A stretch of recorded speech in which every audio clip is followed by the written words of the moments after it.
अस्सलाम वालेकुम। कैसे हैं आप लोग? ठीक हैं? इस वीडियो के अंदर हम बहुत ही दिलचस्प कॉन्सेप्ट डिस्कस करने जा रहे हैं जो है लीज़। हाँ जी, हम देखेंगे ट्रांसफ़र ऑफ प्रॉपर्टी एक्ट के अंदर लीज़ का कॉन्सेप्ट क्या है, इसका क्या मतलब है, और अगर ये सवाल आपके पेपर में आता है तो इसके अंदर आपने क्या चीज़ें मेंशन करनी हैं। सबसे पहले तो हम इसकी मीनिंग देखते हैं। यार इसकी मीनिंग मैं आपको अब बिल्कुल आसान करके पहले बताता हूँ, बिल्कुल आसान अल्फाजों में। यार जब आप अपने घर का कुछ हिस्सा प्रॉपर्टी या कुछ पोर्शन या कुछ कमरे रेंट पे देते हो ना किसी को, तो फिर क्या होता है कि वो प्रॉपर्टी तो आपकी होती है लेकिन आपने रेंट पे दे दिया। कुछ फैमिलीज़ या कुछ कोई भी लोग वहाँ पे रहते हैं, बदले में आपको क्या देते हैं? वो पैसा देते हैं, हर मंथ के ऊपर आप उनसे रेंट लेते हैं, किराया लेते हैं। फिर मतलब 3-4 साल रहते हैं, फिर वहाँ से चले जाते हैं। ठीक है, इसको बोलते हैं लीज़। देखो कितना आसान कॉन्सेप्ट है। यानी जब आप अपनी प्रॉपर्टी, कोई भी इमूवेबल प्रॉपर्टी किसी शख्स को देते हो, ट्रांसफ़र करते हो, सिर्फ इसीलिए कि वो उस प्रॉपर्टी का इस्तेमाल करेगा, उसको इंजॉय करेगा। ठीक है, उसको पोजीशन दे देते हैं, और सिर्फ कुछ मखसूस टाइम के लिए और बाज़ औक़ात हमेशा के लिए भी देते हैं। लेकिन बदले में क्या होता है, आप उससे क्या लेते हैं? कंसिडरेशन लेते हैं, पैसे लेते हैं, रेंट लेते हैं। लेकिन अगर आप गांव में अगर देखा होगा तो कुछ लोग, गांव में बहुत बड़े घर होते हैं, तो कौन अपने घर का कुछ हिस्सा रेंट पे दिया होता है किसी गरीब लोगों को, तो वो रेंट नहीं देते लेकिन बदले में उनके काम करते हैं, उनकी उनकी उनके खेतों में काम करते हैं। ठीक है, तो वो भी हो, ज़रूरी नहीं है कि सिर्फ पैसे आप उससे लें, सर्विसेज भी ले सकते हैं। या जो है ना, अगर अगर वो काश्त करते हैं, फसल उगाते हैं, तो उससे अनाज आप उनसे ले सकते हैं आधा। ये मतलब बहुत तरीका होता है, कुछ भी आप उनसे रिटर्न में ले सकते हैं। लेकिन ज़्यादातर शहरों में क्या ही होता है, रेंट ही देना होता है आपने।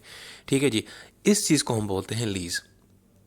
अब इसमें एक चीज़ हमेशा याद रखिएगा, इस लीज़ के अंदर ओनरशिप आपके पास ही रहती है, मालिक आप ही होते हैं भाई। मतलब मालिक आप ही हैं, लेकिन आपने वक्ती तौर पे किसी और को पोजीशन दे दी। कि पोजीशन का मतलब है कि उसके कब्ज़े में होगी, लेकिन होगी आपकी चीज़, वो बंदा इस्तेमाल करेगा और उसके बदले में आपको पैसे देगा। इस चीज़ को हम बोलते हैं लीज़। ठीक है, ये एक तरीका होता है जिस तरीके से एक प्रॉपर्टी दूसरे, एक प्रॉपर्टी दो लोगों के बीच में ट्रांसफ़र की जाती है। ठीक है, जो इसकी जो मीनिंग है वो हमें ट्रांसफ़र ऑफ प्रॉपर्टी एक्ट के अंदर मिलती है, जिसका मतलब है transfer of right to enjoy such property.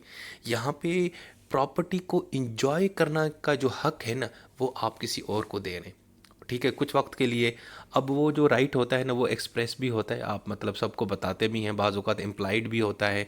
ठीक है, और बाज़ औक़ात हमेशा के लिए भी होता है। और रिटर्न में क्या, उससे आप कुछ चीज़ें लेते हैं, पैसे लेते हैं, या क्रॉप्स का शेयर लेते हैं, या सर्विसेज लेते हैं, या कोई ऐसी चीज़ जिसकी कोई कीमत होती है। ठीक है, और वो आप कब लेते हैं? या तो आप मंथली लेते हैं, या 1 साल के बाद लेते हैं, 6 महीनों के बाद लेते हैं। यानी वो आपके बीच में होता है कि आप उसको किस तरह करते हो। भाई इस सारे मामले को हम बोलते हैं lease, lease of immovable property. अब ये एक्चुअली एक किस्म का अगर देखा जाए तो यार एक किस्म का ये कॉन्ट्रैक्ट होता है, ये एग्रीमेंट होता है। देखो, मैं अगर एक बंदे के पास जा रहा हूँ, मैं उसको कहता हूँ कि यार आपके घर का नीचे वाला जो पोर्शन है ना, ये खाली, आप ये मुझे रेंट के ऊपर दे, मैं आपको मंथली 50,000 रेंट दूंगा। वो कहते हैं ठीक है। तो हम क्या करते हैं, एक डॉक्यूमेंट बनाते हैं, एक एग्रीमेंट करते हैं, और हम आपस में एक किस्म का कॉन्ट्रैक्ट करते हैं कि जी वो फलां बंदे ने कहा कि जी मैं अयाज साहब को ये अपने नीचे वाला पोर्शन देता हूँ मंथली 50,000 के ऊपर, तो हर महीने ये मुझे 50,000 दिएगा महीने की 5 तारीख को। और ये है कि 1 साल के बाद हम जो है ना इसको, इसमें 10% मज़ीद इजाफा भी कर देंगे। अब मतलब वो जो डॉक्यूमेंट होता है, वो जो हलफनामा होता है, वो जो एग्रीमेंट होता है, वो क्या होता है? वो किस्म का कॉन्ट्रैक्ट है। यानी दो लोग आपस में कॉन्ट्रैक्ट करते हैं, एक बंदा जिसके पास प्रॉपर्टी है, जो मालिक है, और दूसरा वो बंदा जिसकी जो वो प्रॉपर्टी को इस्तेमाल करना चाहता है। ये ऐसे ही होता है यार, आज जैसे पहले ये होता था ना, हम अभी भी होता है बल्कि, गाड़ियाँ किराए पे ले लेना। यार गाड़ी चाहिए भाई, हमने मरी जाना है घूमने, तो हम गाड़ी ले लेते हैं। ठीक है, और एक एग्रीमेंट कर देते हैं, साइन कर देते हैं, और वो फिर ये होता है कि 2 दिन तक आपने उसको इस्तेमाल करना है, और उसका इतना रेंट होगा, इतना सर। अब गाड़ी उस बंदे की है, हम मालिक हम नहीं है, लेकिन हम 2 दिन के लिए वो हमें अपने कब्ज़े में दे रहा है, हमारी पोजीशन में होगी, हम घुमाएंगे फिराएंगे, और 2 दिन के इस्तेमाल करने के बाद उसको वापस देंगे, और उसका जितना भी रेंट बनेगा, किराया बनेगा, हम उसको दे देंगे। सही है जी, इस चीज़ को हम बोलते हैं लीज़। अब ये लीज़ की जो चीज़ें हैं ना, ये आर्टिकल सेक्शन 105 से लेकर 108 जो है ना, ये लीज़ को डील करता है। बल्कि उससे आगे भी हैं जिसके अंदर लीज़ के अंदर लेसर और उनकी जो राइट्स और ऑब्लिगेशंस के बारे में है, लेकिन 105 से ये लीज़ के सारे मामलात सेक्शन 105 से स्टार्ट होते हैं। ठीक है, तो मतलब ये होगा, यहाँ पे दोबारा लिखा हुआ है कि ये एक्चुअली एक किस्म का रिटन डॉक्यूमेंट होता है दो लोगों के बीच में। एक का नाम होता है लेसर और एक का होता है नाम लेसी। अब ये जो लेसर होता है वो शख्स होता है जो उस प्रॉपर्टी का मालिक होता है, जिसके पास ओनरशिप होती है, यानी लैंडलॉर्ड होता है, ओनर होता है। ठीक है जी। जबकि जो लेसी है वो टेनेंट है, वो मतलब किराए वाला बंदा है। सही है, मतलब आपके पास प्रॉपर्टी है, आप उसके ओनर हो, यानी आपको हम लेसर बोलेंगे। जिसको आप ये प्रॉपर्टी दोगे इंजॉय करने के लिए किराए पे, रेंट पे, उसको हम बोलेंगे यानी कि लेसी। तो ये होती हैं दो बुनियादी पार्टीज लीज के अंदर। अब हम देखते हैं इनके बुनियादी इंग्रेडिएंट्स क्या हैं। भाई सबसे पहले तो दो पार्टीज़ होनी चाहिए और दोनों पार्टीज़ कॉम्पिटेंट हों, मतलब साउंड माइंड हों, समझदार हों, मतलब इनके ऊपर किसी किस्म की पाबंदी ना हो, कोई नाअहल ना हो, डिस्क्वालीफाइड ना हो। ठीक है ना, और वो इतने समझदार हों कि वो अपनी प्रॉपर्टी को ट्रांसफ़र कर सकें और आप एक दूसरे के साथ कोई एग्रीमेंट या कॉन्ट्रैक्ट कर सकें।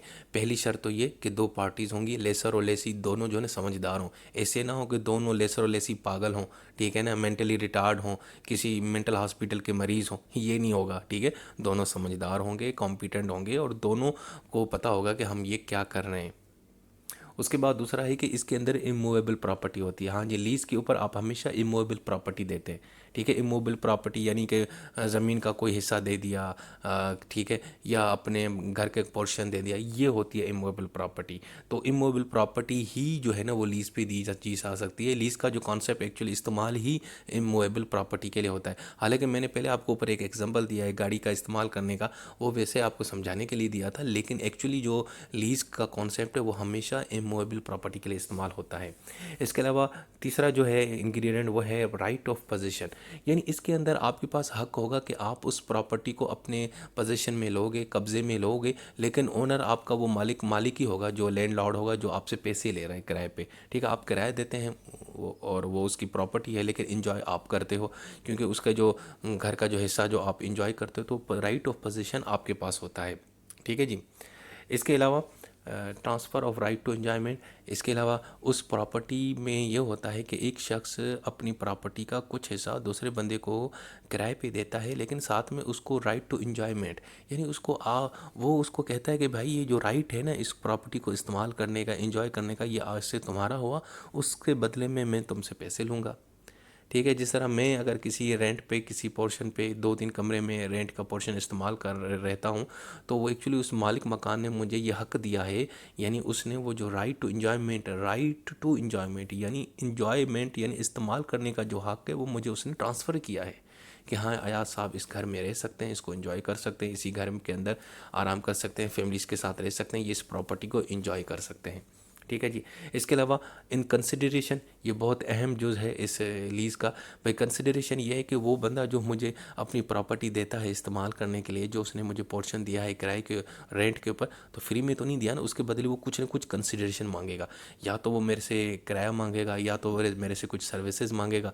अगर देहातों में जब ज़मीन किसी को लीज़ पे देते हैं, तो वो फिर क्या होता है, आप उससे कहते हैं कि अच्छा जी तो पैसे नहीं देना, किराए नहीं देना, तुम उसके बदले मुझे सर्विसेज दो, मेरे खेतों में काम करो, या अपनी जो तुम खेती बाड़ी करते हो, जो अनाज या गंदम या चावल उगाते हो, उसमें से कुछ मुझे हिस्सा दो। मतलब वो वहाँ पे ज़रूरी नहीं कि पैसे की जगह फसल या सर्विसेज भी होती हैं। लेकिन शहरों में आमतौर पे जब हम किसी चीज़ को लीज़ पे देते हैं, तो बदले में हम उनसे क्या लेते हैं, पैसा लेते हैं, किराया लेते हैं, रेंट लेते हैं। इसके अलावा acceptance of lease on such terms by transferee, भाई दूसरा ये है कि लीज़ के बाद जो भी कंडीशंस होती हैं वो माननी पड़ेंगी आपको। एक बंदा जो प्रॉपर्टी ट्रांसफ़र कर रहा है और दूसरा जो प्रॉपर्टी उससे हासिल कर रहा है, वसूल कर रहा है, इसलिए कि उसने इन्जॉय करना है, तो उसकी जो भी कंडीशंस होंगी लीज़ को, वो आपने एक्सेप्ट करनी होगी। दूसरा, इसके अंदर टाइम ड्यूरेशन होता है। लीज़ के अंदर टाइम ड्यूरेशन होता है कि 2 साल के लिए मैंने ये रेंट पे दे दी है, 6 महीने के लिए रेंट पे दे दी है, ठीक है ना। एग्रीमेंट होता है कि मिसाल के तौर पर एक शख्स कहता है कि जी ये मेरे घर का पोर्शन आप 5 साल के लिए मैं आपको ना लीज़ पे देता हूँ, 5 साल आपने इस्तेमाल इसको करना है। अब वो टाइम ड्यूरेशन हो जाता है, वो जितना टाइम ड्यूरेशन होगा उसमें चलता रहेगा। कुछ केसेस ऐसे हैं जहाँ पे हमेशा के लिए आप जो है ना प्रॉपर्टी जो है ना वो लीज़ पे देते हैं, लेकिन ज़्यादातर आमतौर पे 80% हमने देखा है कि जो प्रॉपर्टी होती है उसका एक टाइम ड्यूरेशन होता है, एक मखसूस टाइम के लिए आप दूसरे बंदे को देते हैं और जैसे वो टाइम ख़त्म होता है वो प्रॉपर्टी फिर आप उसे वापस ले लेते हो। अब हम देखते हैं कि भाई ये जो लीज़ है ये किस तरह ख़त्म होती है, मतलब ख़त्म किस तरह होती है वो तो मैंने आपको आगे बता दिया उसका तरीका क्या है, लेकिन ख़त्म कैसे होती है भाई। एक तो ये है कि वो जो टाइम पीरियड जो आपने दिया था कि भाई अयाज साहब मेरा जो घर का ये हिस्सा है ना 10 साल तक अपने कब्ज़े में रख सकते हैं, इसको इस्तेमाल कर सकते हैं, वो टाइम पीरियड ख़त्म हो गया।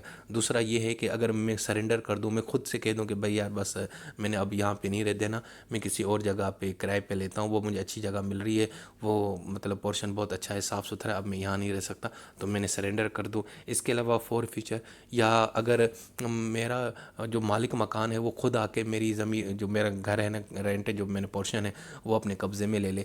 अगर मैंने कोई चीज़ जो अगर मैंने कोई एग्रीमेंट किया था उसकी कोई वायलेशन की है, एग्रीमेंट में कुछ लिखा हुआ था कि जो आप अपने घर के अंदर ना कोई म्यूज़िक या फिल्म नहीं चलाएंगे, मैंने वो चला दी और उसने फिर वो ना एग्रीमेंट तोड़ दिया और मुझे अपने घर से निकाल दिया कि भाई जा निकल जा, बस बात ख़त्म। तो वो कब्ज़े में ले ली अपनी प्रॉपर्टी का हिस्सा, इस तरह भी लीज़ ख़त्म हो सकती है। इसके अलावा नोटिस टू क्विट, वो मुझे नोटिस दे सकता है 2 महीने का, 1 महीने का, कि भाई हम ना ये घर सारा बेच रहे हैं, आप मेहरबानी करके यहाँ से चले जाएं, तो मैं वो फिर नोटिस के से भी लीज़ ख़त्म हो सकती है। इसके अलावा बाज़ औक़ात ये भी होता है कि वो जो जिस पोर्शन के अंदर मैं रह रहा हूँ, मैं अगर खुद ओनर बन जाऊँ, यानी कि मैं खुद ही उसका मालिक बन जाऊँ, ठीक है, और पूरी की पूरी जो बिल्डिंग है वो मैं ऑन कर लूँ, उसी मालिक मकान से ले लूँ, तो फिर वो जो मेरा पोर्शन था जिसमें मैं किराए पे रह रहा था वो भी मेरे कब्ज़े में आ गया, तो अब मैं मालिक बन गया, मतलब लेसर और लेज़ी मैं दोनों में खुद हूँ। इसके अलावा अगर प्रॉपर्टी डिस्ट्रक्शन हो जाती, तबाह हो जाती, जिस पोर्शन पे मैं रहता हूँ वो तबाह हो जाएगी, वो इस्तेमाल वाली नहीं होगी, तो ज़ाहिर बात है उससे भी लीज़ ख़त्म हो जाएगी। इसके अलावा अगर कॉन्ट्रैक्ट या एग्रीमेंट के अंदर ये लिखा होगा कि यह जी स्पेसिफाइड इवेंट के बाद अगर होगा ना तो ये प्रॉपर्टी आप छोड़ देंगे। मिसाल के तौर पर मैंने एक शख्स से किराए पे घर लिया, उसने कहा आप इस्तेमाल करें, लेकिन जैसे मेरा बच्चा जो है ना बाहर गया हुआ है पढ़ने, वो जिस दिन पढ़ के वापस आएगा ना उस दिन आपने छोड़ देना है, क्योंकि फिर मैंने उसकी शादी करवा देनी है और वो यहाँ पे इस पोर्शन में रहेगा। तो मैंने कहा ठीक है, जब आपका बच्चा आएगा मैं चला जाऊँगा। अब उसका बच्चा आ गया तो अब वो स्पेसिफिक इवेंट था, उस इवेंट के ऊपर वो जैसे आया पाकिस्तान में और मैंने फिर वो जगह छोड़ दी, तो मतलब उस तरह भी लीज़ जो है ना वो ख़त्म हो जाती है। दोस्तों ये था हमारा आज का टॉपिक। यार ये बहुत ही आसान है, लीज़ का कॉन्सेप्ट कितना मज़ेदार है, देखो इसमें कोई मुश्किल है?